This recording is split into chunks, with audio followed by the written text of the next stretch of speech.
Time కలిసి రాలేదంటే పెద్దవాళ్ళు నోరు మూసుకుని ఉండమని చెప్తారు ఎవరినైనా సరే. ఎందుకంటే నీ టైం బాలేదురా నువ్వు నోరు మూసుకో అని చెప్తారు. లేదా నీ టైం వచ్చే వరకు వెయిట్ చేయని చెప్తారు. ఎందుకంటే ఆ టైంలో నువ్వేం మాట్లాడినా అది కూడా పిచ్చివాగుడి కిందే చూస్తారు. అప్పుడు నువ్వు అరటిపండు తిన్నా పళ్ళు ఊడిపోతాయి లేదా పళ్ళు రాలిపోతాయి. ఇది ఎందుకు చెప్తున్నానంటే ఆంధ్రప్రదేశ్లో వీరంతా కూడా వైసీపీ పార్టీ గురించి. ఒక పక్కన 11 సీట్లు వచ్చి ప్రతిపక్ష హోదా కూడా దక్కలేదు. కొత్త ప్రభుత్వం ఏర్పడింది. జస్ట్ కేవలం నెల రోజులే అయింది. నెల రోజులు జస్ట్ దాటింది అంతే. ఈ నెల రోజులు అంటే సుమారుగా ఈ 4 వారాల సమయంలో ఒక కొత్త ప్రభుత్వం ఏం చేస్తుంది? సామాన్యంగా తమ ఇచ్చిన హామీలు ఎలా అమలు చేయాలి, ఏం చేయాలి, ఒక్కొక్కటి ప్రొసీజర్ ప్రకారం ముందు డిపార్ట్మెంట్లో బాధ్యతలు తీసుకుంటారు. ప్రభుత్వం ఏర్పడుతుంది. ఒక సిస్టమాటిక్ అడ్మినిస్ట్రేషన్ సెట్ చేయడానికి ప్రొసీజర్ వెళ్తుంది. క్యాబినెట్ కొలువు తీరుతుంది. నిర్ణయాలు తీసుకుంటారు. ప్రక్షాళన జరుగుతుంది. ఇదే ప్రొసీజర్. ఎప్పుడైనా సరే ప్రభుత్వం కొలువు తీరితే. లేదు ఈ లోపల గత ప్రభుత్వానికి సంబంధించిన ఏమైనా అవకతవకలు ఉంటే దానికి సంబంధించి విచారణలు ప్రారంభం అవుతూ ఉంటాయి. ఇది ఒక కొత్త ప్రభుత్వం కొలువు తీరినప్పుడు జరిగే పరిస్థితి. కానీ ఆంధ్రప్రదేశ్లో నిజంగా 4 వారాల్లో కొత్తగా కొలువు తీరినటువంటి కూటమి ప్రభుత్వం ఈ చెప్పిన అంశాలతో పాటు నిజంగా సంచలనాలే నమోదు చేసింది. వచ్చి రాగానే తాము ఇచ్చిన హామీలకి సంబంధించి ఆ ఫైళ్లపై 5 సంతకాలు చేసింది. మెగా డిఎస్సి వేశారు. స్కిల్ సెన్సెస్ గణన, పింఛన్ల పెంపుతో అవాతాతల మొహాల్లో ఆనందం. సో ఇస్తానన్న 4,000 పెంపుతో పాటు 3,000 కలిపి 7,000 ఇచ్చారు. ఇదే కాకుండా ల్యాండ్ టైటిలింగ్ యాక్ట్ రద్దుపై సంతకం పెట్టారు. అన్నా క్యాంటీన్ల పునరుద్ధరణ, కొత్తగా ఉచిత ఇసుక పాలసీని ప్రవేశపెట్టారు. ఇదే కాకుండా బ్రాండ్ ఇమేజ్ ఏపీకి దాన్ని బిల్డ్ చేసే అదేదైతే ఉందో దానికి చాలా సీరియస్గా బ్రాండ్ ఇమేజ్ ఏపీని ఎలా బిల్డ్ చేయాలి అన్న అంశంపై కూడా పూర్తి స్థాయిలో దృష్టి పెట్టి పెట్టుబడులు రాబట్టడం కోసం సర్వశక్తులు ఒడ్డుతున్నారు. దాంట్లో ఢిల్లీ పెద్దల్ని కలిశారు, కేంద్ర కేబినెట్ మంత్రులు కలిశారు. ఎక్కడ అవకాశం ఉంటే అక్కడ ఇన్వెస్టర్లను కలుస్తున్నారు, మీటింగ్లు అవుతున్నాయి, పారిశ్రామికవేత్తలతో భేటీ అవుతున్నారు. నిజంగా 75,000 కోట్ల పెట్టుబడితో బీపీసీఎల్ రిఫైనరీ ఒప్పుకుంది. సో ఫీజిబిలిటీ రిపోర్ట్ తీసుకుని రమ్మన్నారు. దానికి సంబంధించిన అన్ని చర్యలు వేగంగా పడుతున్నాయి. నేషనల్ మీడియా కూడా నిజంగా ఇదొక అద్భుత అడుగు కింద అభివర్ణించింది. అరే బీపీసీఎల్ 75,000 కోట్ల పెట్టుబడి కేవలం నెల రోజుల్లోనే నిజంగా సంచలనం, సెన్సేషన్ అని చెప్పారు. ఇదంతా ఒక పక్కన వేగంగా జరుగుతోంది. సో పెట్టుబడులు రాబడుతున్నారు, బ్రాండ్ ఇమేజ్, యంత్రాంగం ప్రక్షాళన, ఇవి కాకుండా శ్వేతపత్రాలు ఒక్కొక్క శాఖకి సంబంధించి విడుదల చేసుకుంటూ వస్తున్నారు. అసలు ఏ శాఖలో ప్రస్తుత పరిస్థితి ఏంటి, అసలు ఖజానాలో ఎంత ఉంది, ఎంత నష్టపోయాం, గత ప్రభుత్వం ఎంత అడ్డగోలుగా వ్యవహరించింది, ఇప్పుడు ఏం చెయ్యాలి అన్న అంశానికి సంబంధించి శ్వేతపత్రాలు విడుదల చేస్తున్నారు. ఎప్పటికప్పుడు మంత్రులతో ఆ డిపార్ట్మెంట్కి సంబంధించిన నాయకులతో సమీక్షలు నిర్వహిస్తున్నారు. ఇదే కాకుండా రోజువారీ సమీక్షలతో పాటు ఫీల్డ్ విజిట్లు కూడా ముఖ్యమంత్రి గారు ప్రస్తుత పరిస్థితి ఏంటి, క్షేత్రస్థాయిలో ఆయా ప్రాజెక్టుల పరిస్థితి ఎలా ఉందనేది ఫీల్డ్ విజిట్లు చేస్తున్నారు. ఇప్పటికే పోలవరం ఫీల్డ్ విజిట్ చేశారు, అమరావతి ఫీల్డ్ విజిట్ చేశారు. అలాగే డిప్యూటీ సీఎం పవన్ కళ్యాణ్ గారు కూడా ఆయన పంచాయతీ శాఖతో పాటు ఆయన కేటాయించినటువంటి శాఖలన్నింటినీ కూడా అక్కడ ఉన్నటువంటి కీలక అధికారులతో వాళ్ళందరితో కూడా సమీక్ష చేస్తున్నారు. ప్రస్తుత పరిస్థితి ఏంటి, మనం ఏం చేయాలి, దీన్ని ఎలా గాడిలో పెట్టాలి అన్న అంశాలని ఆయన కూడా తన పరిధి మేరకు చేసుకొస్తున్నారు. ఇదంతా in the matter of span of 1 month, అంటే కేవలం నెల రోజుల్లోనే ఈ తతంగం అంతా కూటమి ప్రభుత్వం వచ్చి రాగానే చేస్తాం. సామాన్యంగా ఒక ప్రభుత్వం కుదురుకోవాలంటే 6 నెలలు పడుతుంది. ఈ 6 నెలల్లోనే అప్పటి వరకు కూడా ప్రతిపక్షంలో ఉన్న వాళ్ళు కానీ, విపక్షాలు కానీ, లేకపోతే మేధావులు కానీ, రాజకీయ విశ్లేషకులు కానీ ఎవ్వరు కూడా వాళ్ళు చేస్తున్న పనిని తప్పు పట్టరు, లేదా విమర్శించరు, లేదా కనీసం వాళ్ళని కుదురుకోనివ్వండి. వాళ్ళు తీసుకున్న నిర్ణయాలపై వచ్చే తప్పొప్పులు లేకపోతే వాటి రిజల్ట్స్ 6 నెలల తర్వాత బయటపడతాయి కాబట్టి కాస్త వేచి చూద్దాం, వాళ్ళని కుదురుకోనిద్దామని ఎవరైనా ఊరుకుంటారు. మరి ఇందాక నేను అన్నాను కదా, టైం కలిసి రాకపోతే పెద్దవాళ్ళు సింపుల్గా చెప్పారు నోరు మూసుని కూర్చోవాలని. కానీ మరి వైసీపీ పార్టీ ఎందుకు అలా చేయటం లేదు? వచ్చిన 11 సీట్లు మధ్యలో 151లో 5 తీసేస్తే 11 మిగిలినాయి. ఆ 11 సీట్లు వచ్చినప్పుడు కూడా కాస్త హుందాగా వ్యవహరించాలి. తమ పరిధేంటి, తమ పరిస్థితి ఎందుకు ఇలా అయింది అనేది పోస్ట్ మార్టం చేసుకోవాలి. లేదా మళ్ళీ రావడానికి ఏం చేయాలనేది ఆలోచించాలి. కానీ కూటమి ప్రభుత్వంపై విషం చిమ్మి కేవలం నెల రోజులకే రావణ కష్టం అయిపోయింది అంటూ ట్వీట్లు పెడితే ఉద్దేశం ఏంటి? మాజీ సీఎం జగన్మోహన్ రెడ్డి గారు పెడుతున్న ట్వీట్లు ఒకసారి ప్లీజ్ ప్లే. ఆయన ఏకంగా అసలు రాష్ట్రంలో రాజ్యాంగ వ్యవస్థలు కొప్పుకూలిపోయాయి, ఆంధ్రప్రదేశ్లో రాజకీయ కక్ష సాధింపు చర్యలకు చంద్రబాబు దమనకాండ మరో స్థాయికి తీసుకెళ్లిపోయారంట. నియంతలా తాడేపల్లిలో దాదాపు పూర్తిగా వచ్చిన కాంగ్రెస్ పార్టీ వైఎస్ఆర్సీపీ కార్యాలయాన్ని బుల్డేజర్లతో కూల్చేయిస్తున్నారంట. అవన్నీ అక్రమంగా కట్టారు, పర్మిషన్స్ కూడా తీసుకోలేదు, ఇష్టం వచ్చినట్టు వ్యవహరించారు. రాష్ట్రంలో అసలు చట్టం న్యాయం కనుమరుగైపోయాయి అని అంటుంటే ఇది biggest joke of the decade కిందే అందరూ మాట్లాడుకుంటున్నారు. ఇంకొక ట్వీట్ కూడా మనం చూద్దాం. రాజ్యాంగ వ్యవస్థలు కుప్పకూలిపోయాయట రాష్ట్రంలో, కక్ష సాధింపులకు ప్రజాస్వామ్యానికే పెనుముప్పు వచ్చేసిందంట. 5 ఏళ్ల పాటు అందరూ ఇదే కదా మాట్లాడుకుంది, గొగ్గోలు పెట్టి నోరెత్తి యంత్రాంగం మొత్తం నిర్వీర్యం అయిపోయిందంట. కార్యకర్తలపై నాయకులపై ఉన్మాదంతో అరే నెల రోజులకే దాడులు చేస్తున్నారు. పార్టీ నుంచి పోటీ చేసిన అభ్యర్థులకే రక్షణ లేదు. ఉన్నత చదువులకు కేంద్రాలైన యూనివర్సిటీల్లో ఆచార్యులపై దౌర్జన్యాలకు దిగి భయభ్రాంతులకు గురి చేస్తున్నారు. ఇవన్నీ మాట్లాడుతుంటే చూస్తుంటే అసలు దాన్ని అంటారు కదా ఏదో సినిమాలో, దేంతో నవ్వాలి, లేకపోతే వాళ్ళని ఎవరికన్నా చూపించండిరా, వీళ్ళు ఇంకా మారరా, ఇలాంటివన్నీ కూడా వస్తుంటాయి. ఇదే కాకుండా ఉచిత ఇసుక పాలసీపై కూడా వీళ్ళు పెట్టిన ట్వీట్లు చూస్తే ప్రభుత్వ ఖజానాకి చంద్రబాబు గండంట.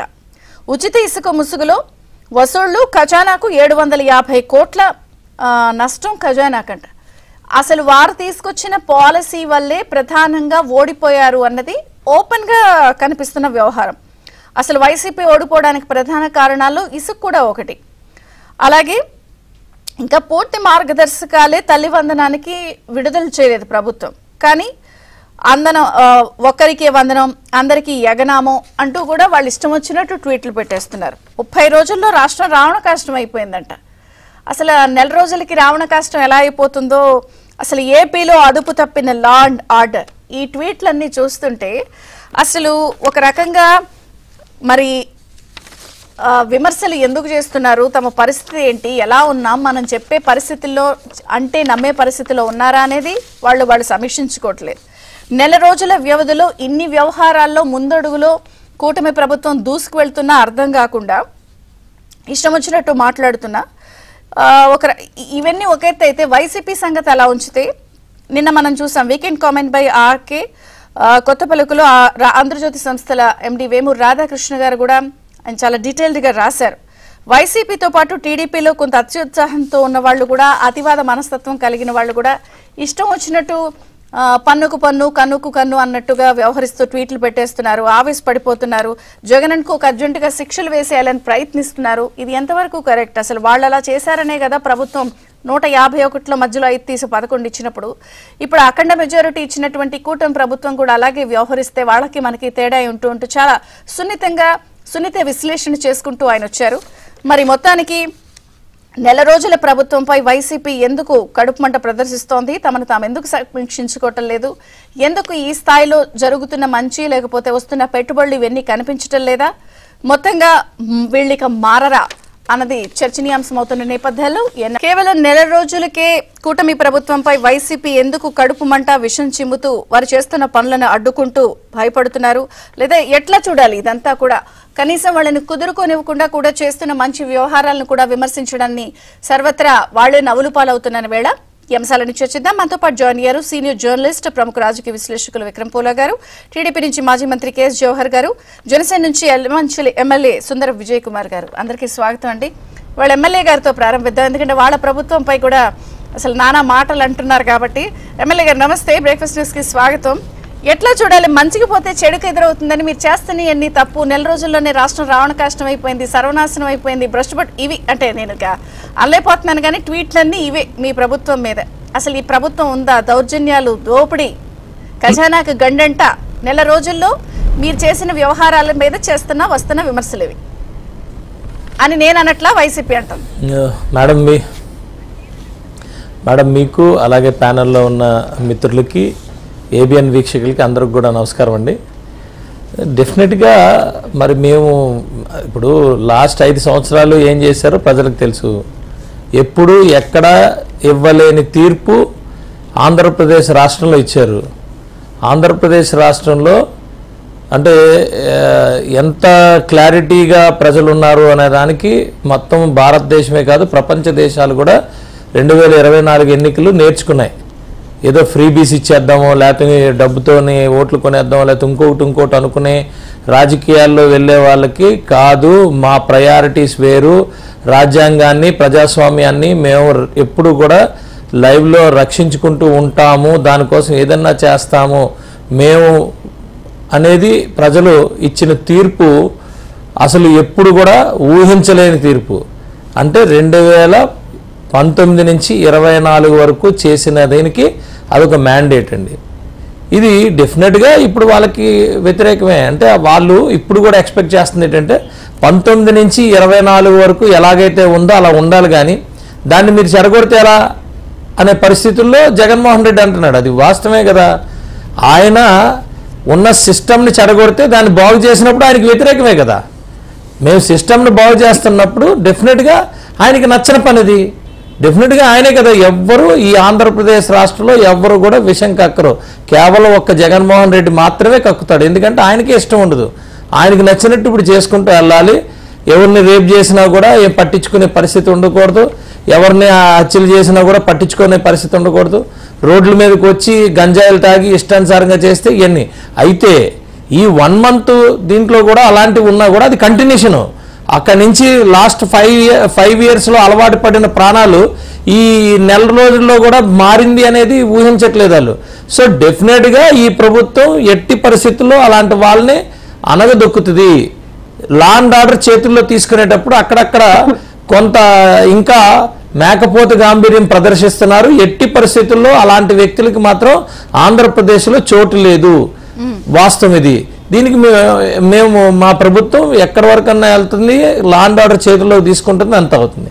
అయితే కమింగ్ టు ద పాయింట్, ఎంత వరస్ట్గా ఉందంటే శ్వేతపత్రాలు రిలీజ్ చేద్దామని ప్రభుత్వం అనుకుంటే అసలు ఒక్కొక్కటి చూస్తుంటే ఎంత దారుణంగా ఉందంటే మనం ఊహించని విధంగా ఉంది.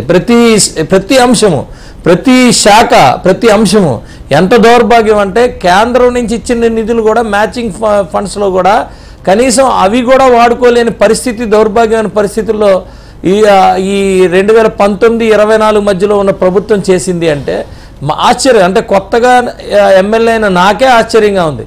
ఒక డ్రైను కూడా క్లీన్ చేయలేని దౌర్భాగ్యమైన పరిస్థితుల్లో గ్రామాలు ఉన్నాయి. ఇలా ఏంటంటే లైట్ వేయలేని పరిస్థితి, కరెంటు బిల్లు కట్టలేని పరిస్థితి, ఏది లేని పరిస్థితుల్లో మొత్తం అంతా కూడా గ్రామాలు పంచాయతీలు ఉండే పరిస్థితి. ఈరోజు ఒక్కొక్కటి చక్కదిద్దుతుంటే డెఫినెట్గా గొంతులో ఎలంకాయ పడినట్టే ఉంటుంది జగన్మోహన్ రెడ్డికి. అవన్నీ చేసేస్తే పని ఆయనకి ఇష్టం ఉండదు కదా. ఇవన్నీ చేయకూడదు. ఇవన్నీ చేయకుండా కామ్గా ఉండి ఎలా పడితే అలా ఇచ్చేసి కనీసం కేంద్రం నుంచి అంటే గౌరవంగా తెచ్చుకునే పరిస్థితి వాళ్ళకి లేదు. కేంద్రం నుంచి వచ్చే నిధులు కానీ మ్యాచింగ్ ఫండ్స్ కానీ ఇవన్నీ గౌరవంగా తెచ్చుకునే మనస్తత్వం కానీ పరిస్థితి లేదు. ఎప్పుడు వెళ్ళి అడుక్కోవడం, ఆయన కోసం అడుక్కోవడం, వెళ్ళి తెచ్చుకోవడం, ఇది మరి ఆయనకి వ్యతిరేకంగానే ఉంటుంది. వాస్తవానికి జగన్మోహన్ రెడ్డి పరిపాలనకి క్వైట్ ఆపోజిట్ పరిపాలన ఉంటేనే ఈ రాష్ట్రం బాగుపడుతుందని ప్రజలు నిర్ణయించి నిజాయితీగా పరిపాలన చేయగలుగుతారనేది ఇచ్చిన తర్వాత ఆయన ఎవరండి మాట్లాడడానికి? రైట్, టీడీపీది కూడా మాట్లాడదాం. మాజీ మంత్రి జవహర్ గారు ఉన్నారు. జవహర్ గారు, అంటే ఏం చెప్తాను, నెల రోజుల్లో కనిపిస్తున్నాయి. సామాన్యంగా ఒక హామీ ఇచ్చింది అంటే ప్రతిపక్షాల్లో ఉన్నప్పుడు ప్రభుత్వం వచ్చాక అది 5 ఏళ్లలో చేస్తాము అని దాని అర్థం. కానీ వచ్చిన వారం రోజుల్లోనే తపటపా 5 సంతకాలు పెట్టారు, ఉచిత తీసుకన్నారు, పెట్టుబడులు తెచ్చారు గబగబా. ఇవన్నీ నెల రోజులు పూర్తయ్యేలోపు. కానీ కోడిగుడ్డు మీద ఈకలు పెడుతూ అసలు ఇది రాష్ట్రమేనా రావణ కాష్టమా అని అడుగుతున్నారు. మీ అభిప్రాయం ఏంటి? గుడ్ మార్నింగ్ విజయచంద్ర గారు, అదేవిధంగా సోదరుడు విజయ్ కుమార్ గారికి ఇప్పుడే ప్రత్యక్షంగా ఇద్దరం కలవటం జరుగుతుంది. వారికి ప్రత్యేకంగా శుభాకాంక్షలు. అదేవిధంగా విక్రమ్ పోలా గారికి all the best. Coming days మంచిగా ఉండాలని విజయ్ కుమార్ గారిని కోరుకుంటా ఉన్నా.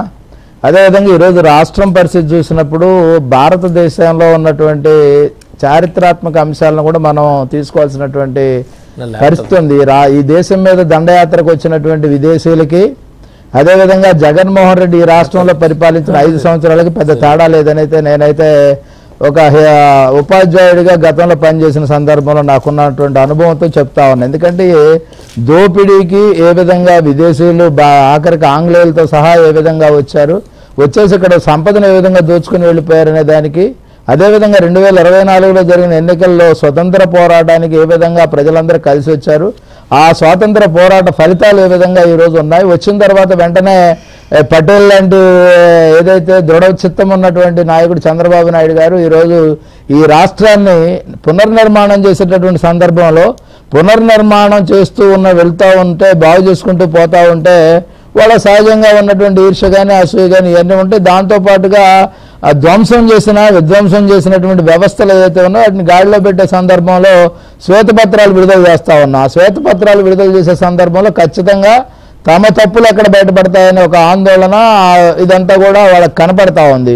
అసలు జగన్మోహన్ రెడ్డి 5 సంవత్సరాల్లో ఏ రోజు కూడా ఎమ్మెల్యేలకు అపాయింట్మెంట్ ఇచ్చింది లేదు, ప్రజా దర్బార్ నిర్వహించింది లేదు, ప్రజలతో కలిసింది లేదు. కానీ ఈరోజు కొత్తగా చూస్తా ఉన్నాం, ప్రజా దర్బార్ నిర్వహిస్తాను, ప్రజలతో కలిసిపోతాను, ఎమ్మెల్యేలతో మాట్లాడుతున్నాను అంటేనే అది మార్పుగా కాదు, ఇక్కడ చేస్తున్నటువంటి దీనికి ఆయన కంగారు పడి చేస్తున్నటువంటి చర్యగానే మేము చూస్తా ఉన్నాం. దాంతోపాటు ఈ రాష్ట్రంలో బీపీసీఎల్ కానీ అదేవిధంగా అనేక మంది క్యూ కడతా ఉన్నది ఎప్పుడు కూడా మంచి నాయకుడు ఈ రాష్ట్రానికి వచ్చిన సందర్భంలో మాత్రమే అది సాధ్యమవుతుంది. ఈరోజు పరిశ్రమలు విస్తారంగా ఆంధ్రప్రదేశ్లో ఏర్పాటు కాబోతా ఉన్నాయి. ఎక్కడా లేని విధంగా మన కోస్టల్ కారిడార్ ఉంది. కోస్టల్ కారిడార్ని బేస్ చేసుకొని దాదాపు 900 కిలోమీటర్ల కోస్టల్ కారిడార్లో ఈ రాష్ట్ర సర్వతోముఖాభివృద్ధికి పూర్తిగా అన్ని అంశాలు కలిసి వచ్చే పరిస్థితి. దాంతోపాటుగా ఇందాక విజయ్ కుమార్ గారు కేంద్రంతో సఖ్యత లేదు, వాళ్ళకంటే లేదు, గత ప్రభుత్వానికి కేంద్రం పూర్తిగా సహకరించబట్టే ఎఫ్ఆర్బిఎం రూల్స్ను కూడా పక్కన పెట్టి అప్పులు తెచ్చుకొని ఈ రాష్ట్రాన్ని అప్పులు కుప్పగా చేసినటువంటి పరిస్థితుల్లో కేంద్ర సహకారం కూడా గతంలో ఉంది. ఈరోజు నేను అనేది ఈ రాష్ట్రంలో ఇప్పుడు డబుల్ ఇంజిన్ గ్రోత్ అని చెప్తా ఉంటాం. ఇప్పుడు కరెక్ట్గా డబుల్ ఇంజిన్ గ్రోత్ అనేది కరెక్ట్గా వెళ్తుంది. ఎందుకంటే చంద్రబాబు నాయుడు గారు ఎన్డీఏలో ఏ విధంగా వ్యవహరిస్తూ ఈ రాష్ట్రానికి కావాల్సినటువంటి అవసరాలు ఉన్నాయో, ఈ రాష్ట్రానికి కావాల్సిన నిధులు ఉన్నాయో అన్నీ కూడా రప్పించుకోవడమే కాకుండా ఎన్నడూ లేని విధంగా పక్క రాష్ట్ర ముఖ్యమంత్రితో సమాలోచనలు జరిపి ఈ రాష్ట్రానికి 10వ షెడ్యూల్ దగ్గర నుంచి విభజన హామీల దగ్గర నుంచి అన్నీ కూడా ఏ విధంగా తెచ్చుకోవడానికి ప్రయత్నం చేస్తూ ఉన్నటువంటి పరిస్థితి చూస్తుంటే మార్పు మంచిదే. ఎందుకంటే గతంలో జగన్మోహన్ రెడ్డి చేసిన మరక్కి ఈ మార్పు మంచిదే. ఈ మార్పుని వాళ్ళు అంగీకరిస్తారని మనం అనుకోవట్లే. ఈరోజు కొత్తగా మార్పు కాదు, మార్పు రాలేదు అని కదా వాళ్ళు అంటుంది. వాళ్ళు అంటారు, సహజంగా అంటారు. ఈరోజు దురదృష్టం ఏంటంటే వాళ్ళకి ఏ మార్పు కావాలనుకున్నారో వాళ్ళకి స్పష్టత లేదు, వాళ్ళ మార్పు రాజకీయం లేదు కాబట్టి ఈ మార్పుని వాళ్ళు తట్టుకునే పరిస్థితుల్లో లేరు. ఈరోజు నెల రోజుల్లో చేసినటువంటి అభివృద్ధి గురించి కానీ, ఇచ్చిన పెన్షన్లు 7,000 రూపాయల పెన్షన్ల గురించి కానీ, డిఎస్సీ గురించి కానీ వీటి గురించి మాట్లాడలే. నెల రోజుల్లో 2 చేసిన వాళ్ళు సమయం తీసుకుని మిగతాయి కూడా హామీలు అమలు చేస్తాం, అందులో ఎటువంటి ఎవరికి కూడా సందేహం అక్కర్లా. ఈరోజు ఉమ్మడి కూటమిగా ఉన్నటువంటి మేము అందరికీ బాధ్యత ఉంది, అందరం కూడా చేస్తాం, దీనిలో ఎటువంటి సందేహం లేదు. కాకపోతే ఓపిక ఎవరికి లేదు, ప్రజలకు ఓపిక ఉంది. ఓపిక నశించింది ఎవరికంటే ప్రతిపక్షాలకు. ఎందుకంటే 11 నుంచి 1కి రావాలనేది వాళ్ళ కోరికగా ఉంది తప్ప ఎక్కడా కూడా వాళ్ళు ఎక్కడా లేరు. ఈరోజు రాష్ట్రం యావత్తు కూడా చంద్రబాబు నాయుడు గారి దగ్గర మంత్రదండం ఉందని అయితే అనుకోవటంలా, కానీ ఆయన కష్టం అనేది మంత్రదండంగా ఉపయోగపడి రాష్ట్రాన్ని అభివృద్ధి పథంలో చేస్తా ఉంది. ఈరోజు ఉదయం ఒక పేపర్లో చూసా, జగనన్న విద్యా దీవెన వచ్చేసి ఏ విధంగా ఉంది, జగనన్న పాలనలో ఎలా ఉందనేసి ఫోటోలతో సహా ఒక పేపర్లు వేశారు. ఎక్కడా కూడా విద్యా సౌకర్యాలు లేవు, విద్యా దీవెన కాదు. ఈరోజు వాళ్ళ విద్య అనేది ఈరోజు రాష్ట్రంలో ఏ విధంగా ప్రయోగశాలగా ఉండి ఈ రాష్ట్రాన్ని నాశనం చేసింది అనేది ఒక తరం నష్టపోయింది ఈ రాష్ట్రంలో. రాబోయే రోజుల్లో ఖచ్చితంగా విద్యలో సమూల మార్పులు ఏదైతే లోకేష్ బాబు గారి నాయకత్వంలో జరుగుతూ ఉన్నాయి, దాంతోపాటుగా అమ్మ ఒడి పెట్టేసి 17 జీవో నెంబర్ 117 తీసుకొచ్చి రకరకాల ప్రయోగాలు చేసి ఈరోజు నష్టపరిచిన వ్యవస్థను కుదురుపడాలంటే సమయం ఖచ్చితంగా అవసరం అవుద్ది. 6 నెలల సమయం అన్నా పట్టకుండా ఇదేదో గాడిలో పెడతానికి ధ్వంసం చేసినట్టు అంటే ఈజీగానే నిర్మాణం అనేది చాలా కష్టమని అందరికీ తెలుసు. ఈరోజు ఖచ్చితంగా ఈ రాష్ట్ర పునర్నిర్మాణానికి అందరూ సహకరించాలి, మేధావులు ఓపిక పట్టాలి. ప్రజలకు కూడా మనం చేస్తా ఉన్నాం, ఖచ్చితంగా ఇచ్చిన హామీలు అమలు చేస్తాం, ఎవరికి కూడా ఎటువంటి అనుమానం లేదు.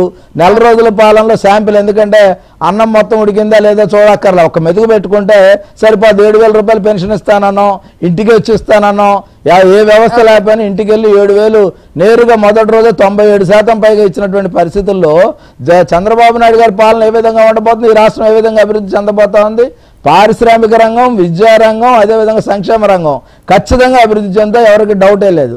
రైట్, ఒక బ్రేక్ తీసుకుందాం. సో మనం విక్రమ్ పోలా గారు, ఒపీనియన్ జర్నలిస్ట్, రాజకీయ విశ్లేషకులు విక్రమ్ పోలా గారు అన్నారు. విక్రమ్ పోలా గారు నమస్తే, బ్రేక్ఫాస్ట్ న్యూస్ కి స్వాగతం. ఇక్కడ నేను ప్రశ్నలోకి వెళ్లే ముందు రిషి సునాక్ గారి గురించి మాట్లాడి నేను మీది చర్చలోకి వస్తాను. తాజాగా జరిగినటువంటి బ్రిటన్ ఎన్నికల్లో ఆయన దేశ ప్రధానిగా ఆయన ప్రభుత్వం కోల్పోయినప్పుడు ఆయన దిగిపోయే టైంలో అంటే లాస్ట్ ప్రసంగం చేశారు ఈ మధ్య రీసెంట్ గా. చేసినప్పుడు ఆయన అన్నారు, ముందుగా మీ అందరికీ నేను క్షమాపణలు చెప్తున్నా, సో నేను మారాల్సిందేనని మీరు స్పష్టమైన సందేశం ఇచ్చారు. మీ తీర్పే అంతిమం, మీ ఆగ్రహం నాకు అర్థమైంది, ఓటమి బాధ్యత నాదే పూర్తిగా అంటూ కన్నీళ్లు పెట్టుకున్నారు ఆయన. లిటరల్ గా ఒక రకంగా ఒక భావోద్వేగ ప్రసంగం అది. అంటే దేశ ప్రధానిగా చేసిన వ్యక్తి తప్పు అంగీకరించి ప్రజలు ఇచ్చిన తీర్పును ఒప్పుకుని హుందాగా వ్యవహరించిన వర్సెస్ నుంచి ఏపీ రాష్ట్రంలో ఇక్కడ కూడా చూద్దాం. అసలు అఖండ మెజారిటీ ఇచ్చి అఖండ తీర్పు ఇచ్చి 151 ఇస్తే అది పోయి మధ్యలో 5 పోయి 11 మిగిలితే ఓట్లు ఏమయ్యాయో ఎవరికి తెలుసు, అక్క చెల్లెమ్మలు ఏం చేశారు అంటూ నిందలే వేశారు. ఒకటి సరే, నెల రోజులు వచ్చి ప్రభుత్వం వచ్చినా కూడా కుదురుకోనివ్వకుండా లేదా చేస్తున్న వ్యవహారాలపై సద్విమర్శలో లేకపోతే కనీసం సైలెన్స్ మెయింటైన్ చేయకుండా ఈ ట్వీట్లు, రెచ్చగొట్టే వ్యవహారం, రావణ కష్టం, ఇవన్నీ ఎట్లా చూడాలంటారు? ముందుగా మిత్రులు విజయ్ కుమార్ గారికి శుభాకాంక్షలు అండి. ఆయన ఎమ్మెల్యేగా ఎన్నికయ్యారు, ఆయనకి మంచి భావాలు ఉన్నాయి, మనందరూ చూసాము. ఆయన బాగా పెర్ఫామ్ చేస్తారని నేను ఆశిస్తున్నాను. అదేవిధంగా జవహర్ గారికి, మీకు, వీక్షకులకి అందరికీ గుడ్ మార్నింగ్. ఎస్, మీరు చెప్పింది ఒక రిషి సునాక్ గారే కాదండి, చరిత్రలో అనేక ఉదంతాలు ఉన్నాయి. ఇది ప్రజల తీర్పుని శిరోధార్యంగా భావించి మీరు అన్నట్టుగా వన్ హ్యాస్ టు లే లో అంటారు.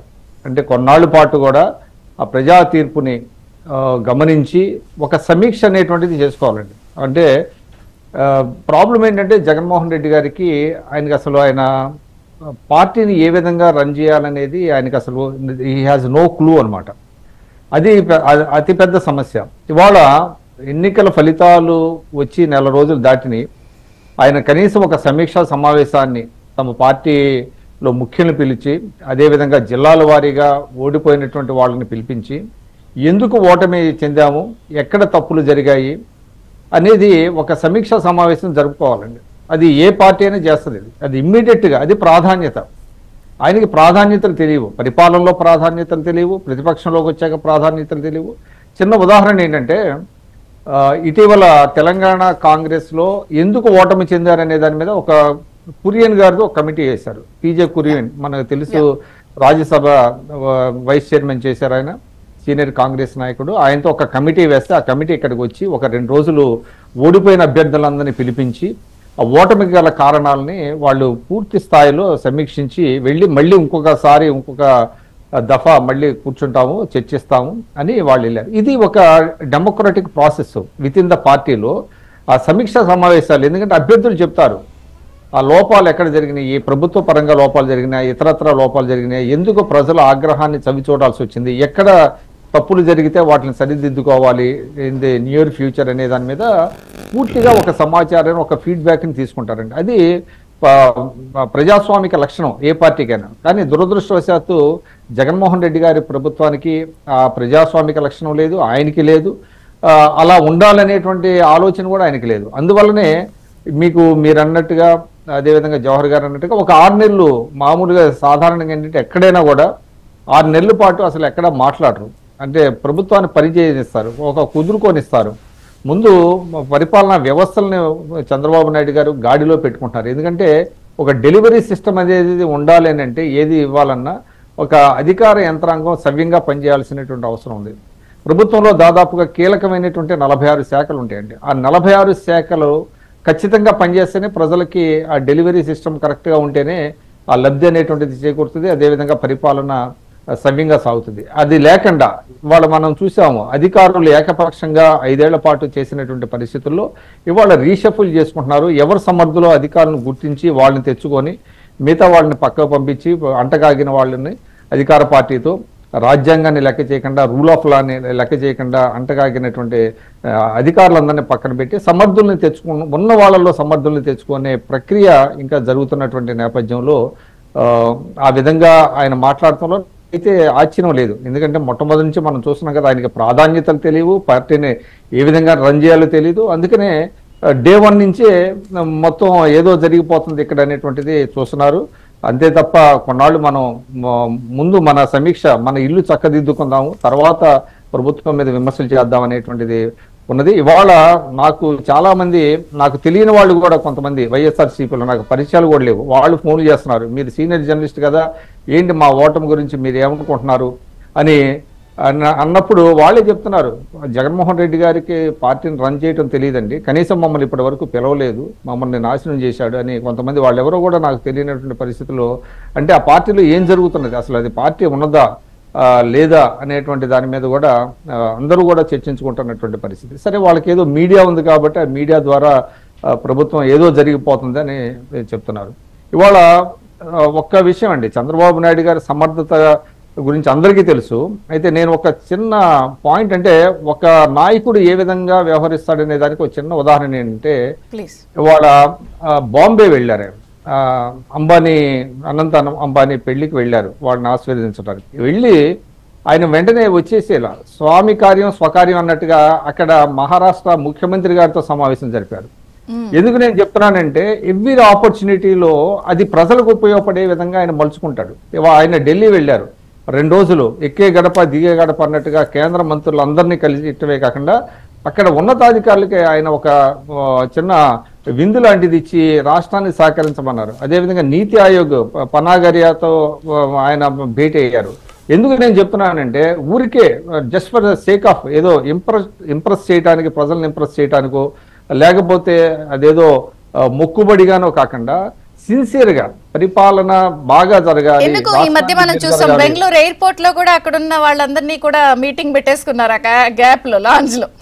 ఎస్, అదేనండి. ఇప్పుడు అది మనకు చాలు. అది ఆయన ఎక్కడ నేను ఈ విధంగా చేశానని నేను చెప్పుకోరు. బట్ మనం ఏంటంటే సునిశ్చితంగా పరిశీలించాలి, నాయకులు ఏ విధంగా ప్రవర్తిస్తున్నారు, వాళ్ళ యొక్క అడుగులు ఏ విధంగా పడుతున్నాయి అనే దానికి ఇది ఒక పెద్ద ఉదాహరణ అనమాట. అందువల్ల వాళ్ళ రాష్ట్రాన్ని సరైనటువంటి దిశలో నడపడానికి, కుప్పకూలినటువంటి వ్యవస్థలను తిరిగి గాడిలో పెట్టడానికి చంద్రబాబు నాయుడు గారు ప్రయత్నిస్తున్నారు.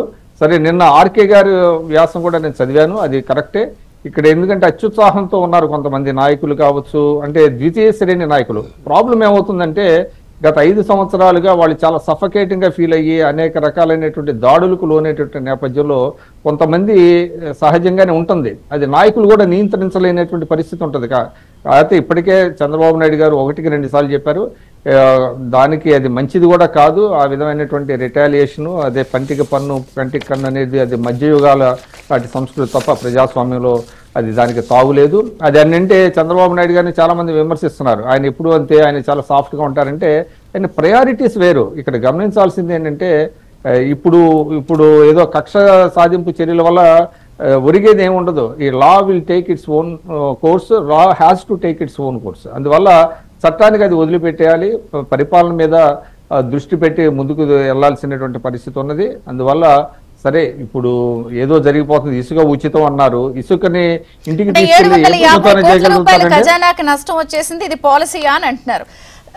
గుర్తుండే ఉంటుంది, గత 5 ఏళ్లలో వాళ్ళు శాండ్ పాలసీ తీసుకుని రీచల్ నుంచి స్టాక్ పాయింట్ కి తెచ్చి అన్ని చేసిన తర్వాత కూడా టీడీపీ జనసేన భవన నిర్మాణ కార్మికులు ఆత్మహత్యలు చేసుకున్నప్పుడే పాలసీ మీద మాట్లాడారు, కానీ పాలసీని ఇమీడియట్ గా విమర్శించాల. ఇప్పుడు ఒకటండి, ఇసుక ఉచితంగా ఇస్తున్నారంటే అర్థం ఇంటికి తీసుకెళ్లి ఇస్తారా? ఎక్కడైనా కూడా ఏ ప్రభుత్వం ఇవ్వగలుగుతుందా? అంత వనరులు ఉంటాయా ప్రభుత్వానికి?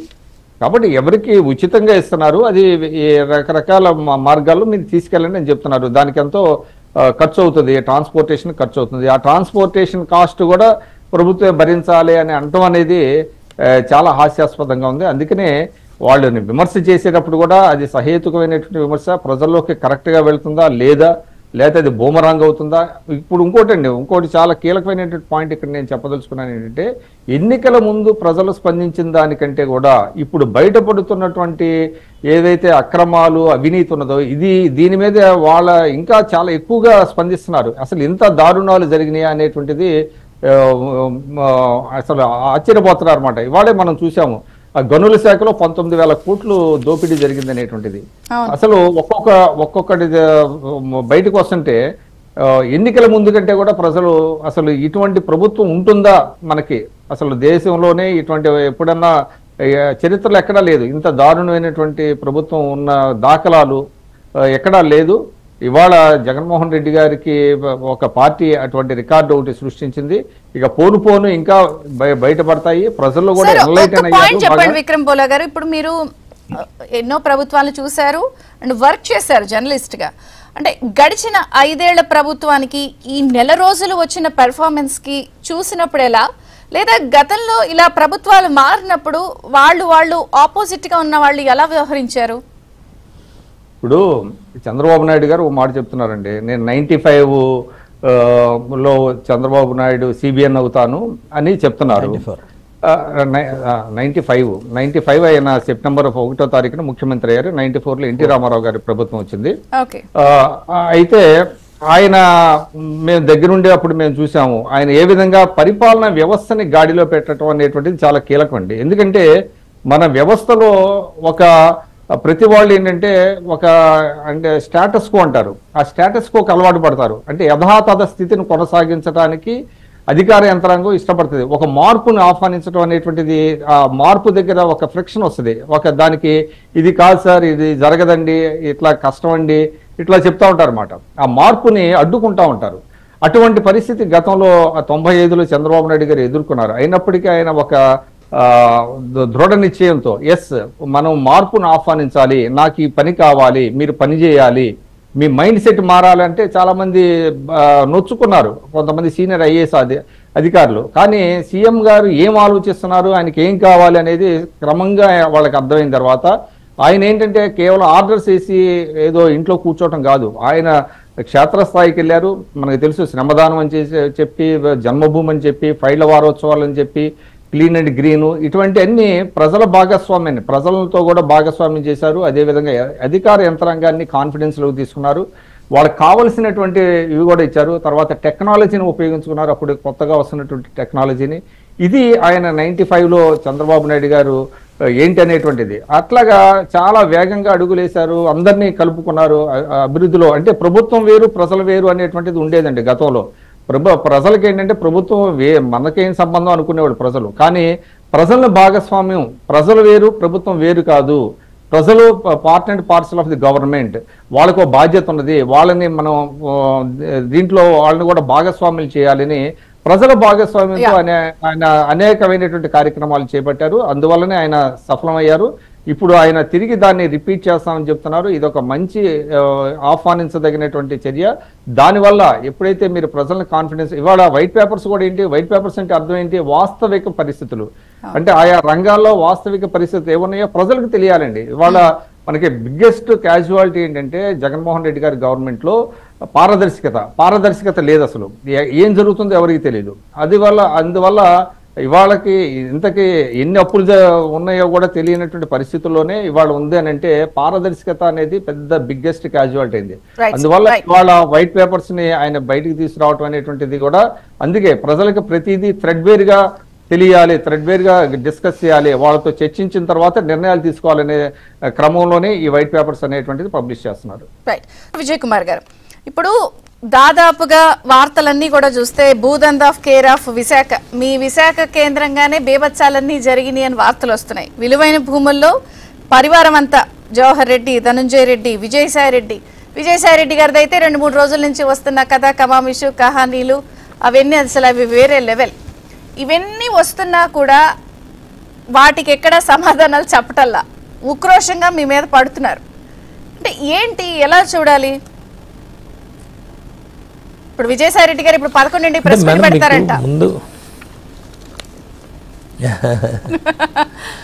మీకు గుర్తుందో లేదో మనం ప్రతి డిబేట్లో కూడా 3 రాజధానులు అంటే నేను అనేక సందర్భాల్లో నేను దాన్ని ఖండించుకుంటూ వస్తున్నానండి. విశాఖపట్నం మీరు చాలా సందర్భాలు అడిగారు, విశాఖపట్నం రాజధాని అవ్వడం మీకు ఇష్టం లేదా, మీరు విశాఖపట్నం నేటివ్ కదా, విశాఖపట్నం వాసి కదా, మీకు ఇష్టం లేదా? అలాగే నా మీద వైఎస్ఆర్సీపీ నాయకులు దాడి కూడా చేశారు, అంటే మాటలు దాడి కూడా చేశారు, మీరు అడ్డుతున్నారు ఇలాంటి నాయకుల వల్ల అని. నేను అంటుంది విశాఖపట్నం అనేది ఎక్కడ కూడా ఒక్క ఆ కొండ తవ్వడం తప్పితే ఎక్కడ కూడా ఏ పని చేయలేదు. Point number 1. ఆ రోజు నుంచి మీకు చెప్తానే ఉన్నాం, కేవలం భూములు దోచుకోవడానికి, ఆ భూములు దోచుకున్న భూముల్ని ఎక్కువ రేట్లో అమ్ముకోవడానికి, ఎప్పుడైనా సరే వాటి కోసం మార్కెటింగ్ చేసుకోవడానికి మాత్రమే ఎప్పుడు కూడా స్టేట్మెంట్స్ వచ్చేవి. అవి విజయసాయి రెడ్డి దగ్గర నుంచా లేకపోతే జగన్మోహన్ రెడ్డి దగ్గర నుంచా, ఇవన్నీ కూడా అప్పుడు అలాగే వచ్చే స్టేట్మెంట్స్. మేము కూడా జనసేన పార్టీ మీకు తెలిసే ఉంటుంది, అనేకమైన భూ కబ్జాలు బయటికి తీసి ఇంకా తీస్తూనే ఉంది. అవన్నీ కూడా ఈరోజు మేము దాని మీద గవర్నమెంట్ కూడా చర్య తీసుకునే పరిస్థితిలోకి తీసుకొచ్చాము ఈరోజు. అయితే వీళ్ళు అవన్నీ మాట్లాడరు. నేను అంటుంది ఏంటంటే అవే కాదండి, ఎక్కడ ఏది జరిగినా మనం ఈరోజు ప్రభుత్వం అంటే 2 రోజులకు ఒకసారి 3 రోజులకు ఒకసారి ఒక్కొక్క శాఖ నుంచి ఒక శ్వేతపత్రం రిలీజ్ చేద్దామనే ప్లాన్లో ఉన్నా కూడా అక్కడ ఎంత లోపల ఆ శాఖలో ఎంత అవినీతి జరిగింది, ఎంత ఇదైందనే దాని మీద తవ్విన కొద్దీ దొరుకుతూనే ఉన్నాయి. ఇంకా అలా ఇది వాస్తవానికి చెప్పాలంటే కనీసం ఒక 6 నెలలన్నా కేవలం మనం ఏ కండిషన్లో ఉన్నాము, ఈ ప్రభుత్వం ఏ కండిషన్లో ఉంది, ఈ శాఖలు ఏ కండిషన్లో ఉన్నాయి అని చెప్పడానికి మనకు కనీసం 6 నెలలు పడుతుంది. వీళ్ళు ఏంట్రా అంటే 1 మంత్లోనే బయటకు వచ్చేసి అది ఇది అని మాట్లాడుతున్నారు. ఏం ఇబ్బంది లేదండి. 100% ఎంత టైం తీసుకున్నా కూడా పరిపాలనకి ఇబ్బంది కలగకుండా, నార్మల్ అంటే జనరల్ అడ్మినిస్ట్రేషన్కి ఇబ్బంది లేకుండా 100% చేయగలిగే సత్తా, కెపాసిటీ చంద్రబాబు నాయుడు గారికి ఉంది, అలాగే పవన్ కళ్యాణ్ గారికి ఉంది, మంత్రులకు ఉంది, మా అందరికీ ఉంది. ఇబ్బంది ఏం లేదు. మేము ఒక పక్కది చేస్తూనే వీళ్ళు ఏదైతే కబ్జాలు చేశారో, ఏదైతే అన్యాయాలు చేశారో, ఏదైతే ఘోరాలు చేశారో ఇవన్నీ కూడా తీసి అఫీషియల్గా బయట పెట్టే పరిస్థితి తీసుకొస్తాం. అందులో ఎటువంటి తేడా లేదు. వీళ్ళు ఏదో మా ముందు కూయాల్సిన కోయిలు ఒక రోజు ముందే కూసినట్టు 4 రోజులకి కూసేసినంత మాత్రాన అనేది అర్థమైపోతుంది. తొందరపడి ఒక్కో ఇలా ముందే వేస్తారు కదా మేడం, వేస్తారు మేడం, డెఫినెట్గా వేస్తారు. ఎందుకు పని చేసినప్పుడు వేస్తారు కదా. వేసేది ఎవరు వేశారో, ఏ పేపర్ వేశారో అందరికీ తెలుసు. వేయమనే చెప్తున్నాం, మేము కూడా వేయమనే చెప్తున్నాం. ఎందుకంటే వేస్తేనే కదా అందులో నిజమేంటి నిజం ఏంటనేది ప్రజలు అర్థం చేసుకుంటారు. ఇబ్బంది ఏం లేదు మేడం.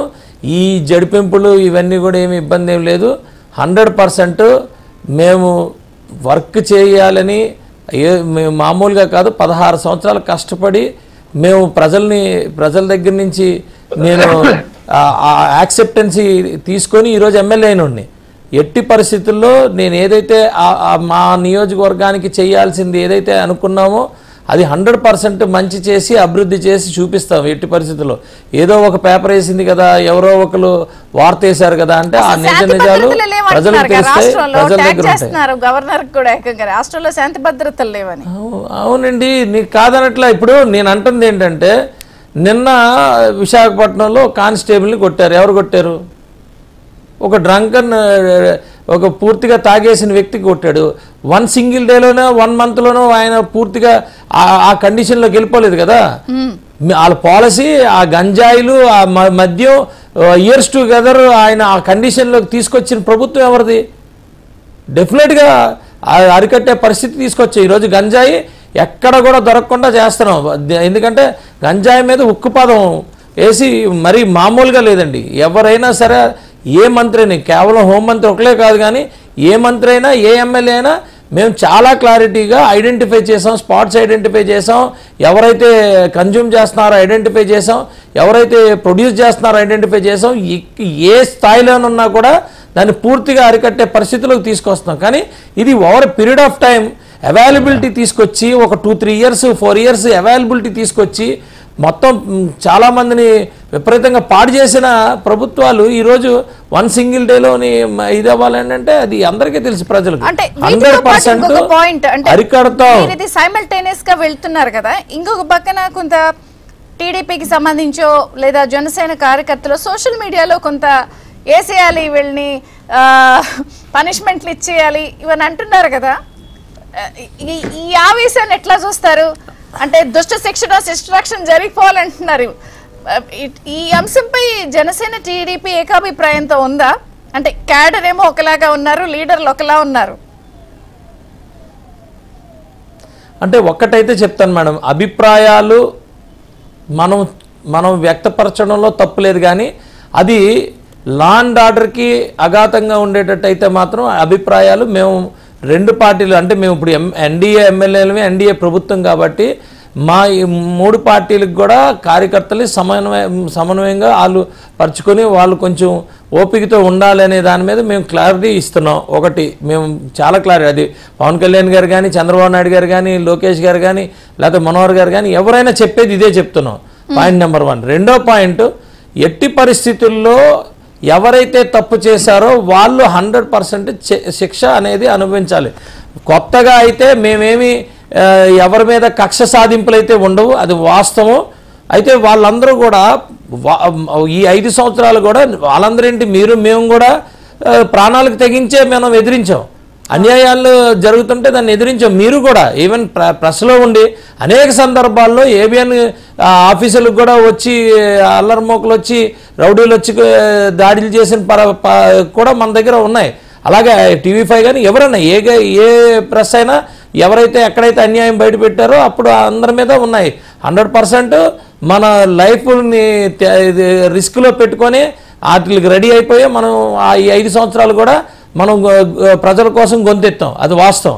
అయితే ఆ సమయంలో చేసినప్పుడు డెఫినెట్గా ఇప్పుడు ఎవరైతే ఆ కష్టపడ్డారో ఎవరైతే ప్రాణాలకు తెగించి ఉన్నారో వాళ్ళకి డెఫినెట్గా వాళ్ళకి ఒక అభిప్రాయం ఉంటుంది, అది చెప్తారు. కానీ మన అభిప్రాయాలకి చట్టాలకి చాలా వ్యత్యాసం ఉంటుంది. డెఫినెట్గా ఎందుకంటున్నానంటే గ్రేట్ రిజల్ట్స్ కోసం మనకి ప్రజలు ప్రభుత్వాన్ని మనకి అందించారు. ఆ గ్రేట్ రిజల్ట్స్ కోసం చేసేటప్పుడు మనం కక్ష సాధింపులు అనేది డెఫినెట్గా మన అభిప్రాయం ఉంటే ఉండొచ్చు, కానీ అది ప్రభుత్వంలో బాధ్యతతో ఉంటాం కాబట్టి ఆ బాధ్యతని మనం అందరం కూడా అర్థం చేసుకొని మాకు సహకరించాలనేది 100% చెప్తున్నాం. కానీ ఎట్టి పరిస్థితుల్లో ఎవరైతే చట్టాలని తొంగలోకి తొక్కి చట్టాలని చేతుల్లోకి తీసుకొని అన్యాయాలు ఘోరాలు అన్నీ చేశారో అవన్నీ కూడా 100% చట్టరీత్యా వాళ్ళని 100% శిక్షించే పరిస్థితి ఈ ప్రభుత్వానికి ఉంది. ఎగ్జాంపుల్ మనం రఘురామకృష్ణరాజు గారిని చూస్తే రఘురామకృష్ణరాజు గారు కేసు పెట్టారు అంటే yes, it is a welcome case. 100% ఆయనకి అన్యాయం జరిగింది. ఆ రోజు అన్యాయాన్ని అడుగుదానికి కూడా ఎవరు కూడా సపోర్ట్ చేయలేని పరిస్థితి 24 ఎన్నికల వరకు ఉన్నది కాబట్టి ఆయన ఈరోజు ఓపెన్గా ఈరోజు ఆయన కేసు పెట్టారు. అవి డెఫినెట్గా వెల్కమ్ చేస్తాం. కానీ ఎప్పుడు కూడా ఈ కక్ష సాధింపులు కానీ లేకపోతే మనం ప్రజల్లో మనం ఏ అభిప్రాయం ఉంటే అది చెప్పడం కానీ ఇవన్నీ కూడా కొంత లా అండ్ ఆర్డర్ డిస్టర్బ్ చేస్తాయి, అడ్మినిస్ట్రేషన్కి కొంత ఇబ్బందిగా అవుతుంది. కాబట్టి ప్రతి ఒక్కరిని కూడా 3 ఎన్డీఏ పార్టీలు ముగ్గురిని కూడా నేను అడుగుతుంది, మేము రిక్వెస్ట్ చేస్తుంది, సమన్వయం పాటించండి. 100% మీకు నిజంగా ఎక్కడైనా సరే అంటే బేస్ ఏదన్నా కబ్జా చేసినా ఎవరన్నా అన్యాయం చేసినా ఎవరన్నా ఏం చేస్తే అది ప్రభుత్వం దృష్టికి తీసుకురండి. డెఫినెట్గా చట్టరీత్యా వాళ్ళ మీద చర్యలు తీసుకునే పరిస్థితి ఉంటుంది. జవహర్ గారు ఒక్క పాయింట్ మళ్ళీ స్ట్రైట్ మిమ్మల్ని, ఇప్పుడు వైసీపీ వాళ్ళు ఒక పక్కన కుదురుకోనివ్వకుండానే ఇష్టం వచ్చినట్టు మాట్లాడుతున్నారు, మీ పార్టీ వాళ్ళు మిమ్మల్ని ఇష్టం వచ్చినట్టు మాట్లాడేస్తున్నారు, అంటే ఏదో జరిగిపోవాలని కోరుకుంటూ. అంటే తగిన కౌంటర్స్ ఇవ్వడం లేదా, ఇవ్వలేకపోతున్నారా, లేదు ఇది టైం కాదని అవుతున్నారా? వాస్తవంగా విజయచంద్రిక గారు మీరు అడిగిన పాయింట్ చాలా, ఎందుకంటే ఈ రాష్ట్రంలో జరుగుతున్నటువంటి పరిస్థితులకి జగన్మోహన్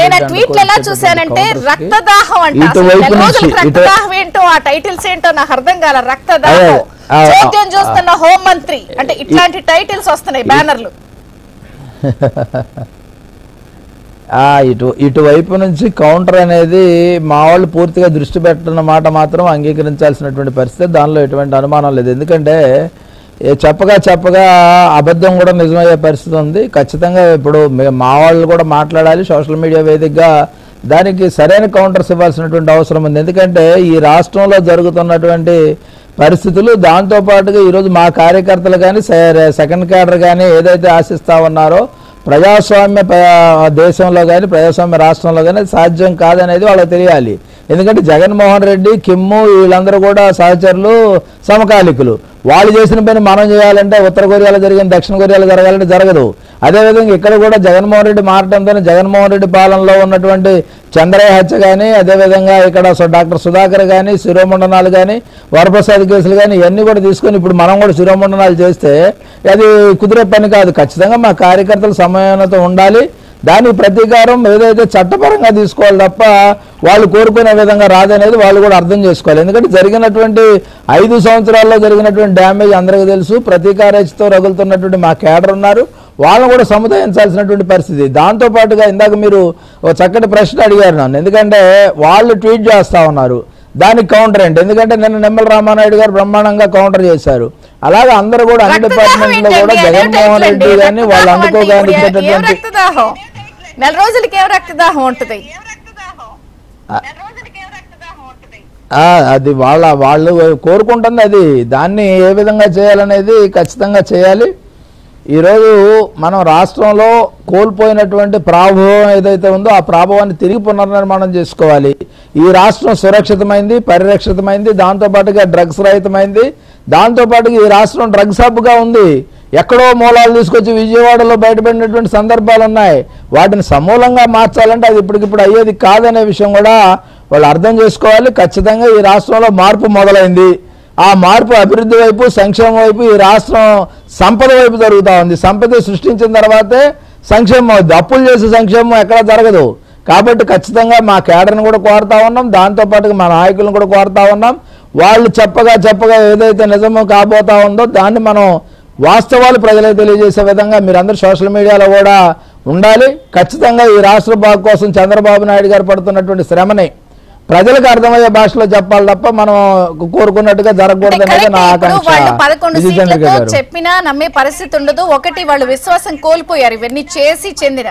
కానీ ఇదే కంటిన్యూ అయినప్పుడు మీరు ఒక పక్కన పాలన చేస్తూ ఇవన్నీ ఇబ్బందికరం కదా? ఖచ్చితంగా విజయచంద్రిక గారు, ఎందుకంటే వాళ్ళు ఏదైతే అల్లరి చేయాలనుకుంటున్నారో, ఏదైతే ఈ రాష్ట్రంలో సంక్షోభాన్ని కానీ లేకపోతే ఈ రాష్ట్రంలో మత కలహాలను కానీ ప్రాంతీయ భేదాలను కానీ గతంలో ట్రయల్ చేసినాయే. వాళ్ళు ట్రయల్ అండ్ ఎర్రర్ మెథడ్లోనే ఎర్రర్ జరిగిపోయింది వాళ్ళకి. ఇప్పుడు నేనేమంటానంటే ఖచ్చితంగా ప్రజలు తెలుసుకోవాల్సినటువంటి అంశాలు, పొందినటువంటి సంక్షేమ కార్యక్రమాలు, పొందాల్సినటువంటి సంక్షేమ కార్యక్రమాలు, ఈ రాష్ట్రాన్ని ఏ విధంగా చేయబోతున్నారనేది ఖచ్చితంగా మా కేడర్కి కూడా మేము ఎడ్యుకేట్ చేయాలి. దాంతోపాటుగా అందరిని కూడా సమయంతో ఉండమని కోరుకోవాల్సినటువంటి పరిస్థితులు ఖచ్చితంగా ఉన్నాయి. ఈ రాష్ట్ర బాగు కోసం చంద్రబాబు నాయుడు గారు పడుతున్నటువంటి శ్రమ, సహకరిస్తున్నటువంటి పవన్ కళ్యాణ్ గారు కానీ, కేంద్రం కానీ ఇవన్నీ కూడా ఖచ్చితంగా చేయాల్సినటువంటి అవసరం ఉంది. వీళ్ళందరూ కూడా సహకరించమని కోరుతా ఉన్నాం. ఓకే, విక్రమ్ గారు మీ కంక్లూడింగ్ రిమార్క్స్ ప్లీజ్. ఇప్పుడు ఇదంతా ఇప్పుడు మీరు చెప్పిందంతానండి అది మీడియాలో, వాళ్ళ సొంత మీడియాలో వస్తున్నటువంటి వార్తలు తప్ప ఇవాళ నిజానికి జగన్మోహన్ రెడ్డి గారికి అండగా నిలబడటానికి పట్టుమని ఒక 10 మంది లీడర్లు కూడా వచ్చేటువంటి పరిస్థితి లేదండి. తర్వాత ఫ్యూచర్లో నేను చెప్పలేను కానీ బట్ వాళ్ళందరిలో ఏంటంటే బాధ, కోపం, ఆగ్రహం ఏ విధంగా ఉన్నాయంటే మమ్మల్ని నిలువున ముంచేశాడు ఈయన. ఎందుకంటే ఈయనకి పరిపాలన తెలియదు, కొంతమందిని పోటరైన అడ్డు అదే పెట్టుకొని వాళ్ళ ద్వారా నడిపించాడు ప్రభుత్వాన్ని. ఎమ్మెల్యేలకి అక్కడ వాయిస్ లేదు, వాళ్ళకి సే లేదు, ఇష్టానుసారంగా పార్టీ నడిపారు, ఇటు నుంచి అటు అటు నుంచి ఇటు షఫిల్ చేశారు, మమ్మల్ని దెబ్బతీశారు అనేటువంటి ఒక బాధ, ఆ కోపం చాలా ఉందండి. ఇవాళ ఆయనకి సహకరించేటువంటి నాయకులు కూడా లేరు. మీరు చూడండి, ఒక ఉంటే మహా అయితే 2-3 ఉంటారు, వాళ్ళు కూడా బయటకు వస్తున్నటువంటి పరిస్థితి లేదు. ఇప్పుడు మీరు చెప్తున్నవన్నీ ఏంటంటే సాక్షి పేపర్లోనో సాక్షి టీవీలో వస్తున్నటువంటి వార్తలే తప్ప జనసేన వాళ్ళు కూడా ఇటు మాట్లాడేస్తున్నారు కదా, ఒక రకంగా వీళ్ళకి ఇబ్బంది, డిస్టర్బెన్స్ క్రియేట్ చేస్తున్నారు కదా. ఇక్కడ 2 ఉన్నాయి ఏకకాలంలో. ఒక్క నిమిషం నేను చెప్పేది, వాళ్ళ నిజంగా పలానా ఒక చోట ఎక్కడైనా ఒక ఇన్సిడెంట్ జరిగితే అంటే టీడీపీ వాళ్ళు కానీ, జనసేన వాళ్ళు కానీ, బీజేపీ వాళ్ళు కానీ, వైఎస్ఆర్సీపీ నేతల మీద వాళ్ళు కనుక ఫిజికల్గా అటాక్ జరిగితే వాళ్ళు పార్టీ పరంగా జనరల్గా ఏంటంటే ఏం చేస్తుందంటే ప్రతి పార్టీ కూడా ఒక టీంను పంపిస్తారండి. అక్కడ ఏం జరిగింది ఏంటనేది నిజ నిర్ధారణ కమిటీ లాంటివి వేసుకుంటారు, పంపిస్తారు. ఇవాళ వాళ్ళకి అట్లాంటిది నిజంగా జరిగితే ఒక నిజ నిర్ధారణ కమిటీని వేయటానికి కూడా మనుషులు లేరు, వాళ్ళకి నాయకులు లేరు. అంటే అక్కడ ఒక చిన్న ఇన్సిడెంట్ అంటే అసలు జరగట్లేదని నేను అంటున్నా, ఎక్కడో జరుగుతాయి. నాయకులు కూడా నియంత్రించలేనటువంటి పరిస్థితులు కొన్ని చోట్ల ఉంటాయి. అది మంచిది కూడా కాదు, బట్ ఎఫర్ట్స్ తీసుకోవాలి, ఎక్స్ట్రా ఎఫర్ట్స్. కానీ ఇవన్నీ ఈ బ్యాడ్గా పెయింట్ చేస్తున్నదంతా మీడియా ద్వారా చేస్తున్నారు తప్ప క్షేత్రస్థాయికి వెళ్ళటలా. క్షేత్రస్థాయికి వెళ్తే నిజంగా వాళ్ళు ఒక పార్టీ పరంగా చేయాలనుకుంటే ఒక నిజ నిర్ధారణ కమిటీలు వేసుకోవాలి. పలానా చోటకి ఎక్కడన్నా బాధితులు ఉంటే వాళ్ళకి వెళ్ళి యోగక్షేమాలు వాళ్ళకి ధైర్యం ఇవ్వడానికి పంపాలి. వాళ్ళకి పట్టుమని ఒక నలుగురు కూడా నాయకులు కూడా ఇప్పుడు ఎక్కడ కనపడతలేదు. That is the sorry state of YSRCP. ఇప్పట్లో ఆ పార్టీ కోలుకునేటువంటి పరిస్థితి అయితే నాకైతే కనపడతలేదు. ఫ్యూచర్లో అంటే తెలుగుదేశం మిగతా ఇప్పుడు ఎన్డీఏ ప్రభుత్వం కనుక తప్పులు చేయకుండా కనుక ఉంటే డెఫినెట్గా వాళ్ళు మళ్ళీ తిరిగి కోలుకోవటం ఇప్పట్లో చాలా కష్టం అండి. అంతగా ఇప్పుడు జరుగుతున్నటువంటి పరిణామాలను చూసినట్లయితే ఎవరు కూడా వాళ్ళల్లో ఒక ఫైటింగ్ స్పిరిట్ కూడా ఏమీ లేదు. వాళ్ళు పూర్తిగా చప్పబడిపోయినటువంటి పరిస్థితి. వాళ్ళు చాలా డిమోరలైజ్ అయ్యారు. ఈయన ఏదో ప్రజల్లోకి వెళ్తానంటున్నాడు తప్ప ప్రజలు ఇంకా ఆయనకి ఎదురు క్వశ్చన్ చేసేటువంటి పరిస్థితి వస్తుంది. కాబట్టి అది కూడా ఆయనకి సెల్ఫ్ గోల్ అవుతుంది. కాబట్టి చంద్రబాబు నాయుడు గారు ఏదైతే ఆయన పందాలు ఆయన వెళ్తున్నారో ఆయన వెళ్తారు.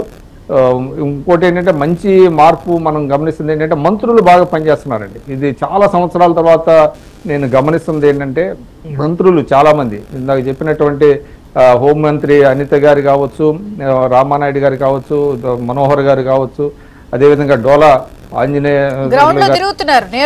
వాళ్ళందరూ కూడా అదేవిధంగా లోకేష్ గారు ప్రతిరోజు ఆయన ప్రజా దర్బారు పెట్టి వినతలు స్వీకరించడం అనేటువంటిది చూస్తున్నాం. ఎందుకంటే ఒక పని చేసేటువంటి ముఖ్యమంత్రి ఉన్నప్పుడు ఆటోమేటిక్గా మిగతా వాళ్ళు ఆ స్పిరిట్ వస్తుందండి. మిగతా వాళ్ళు కూడా పని చేయాలనేటువంటిది ఒకటి వస్తుంది. After long time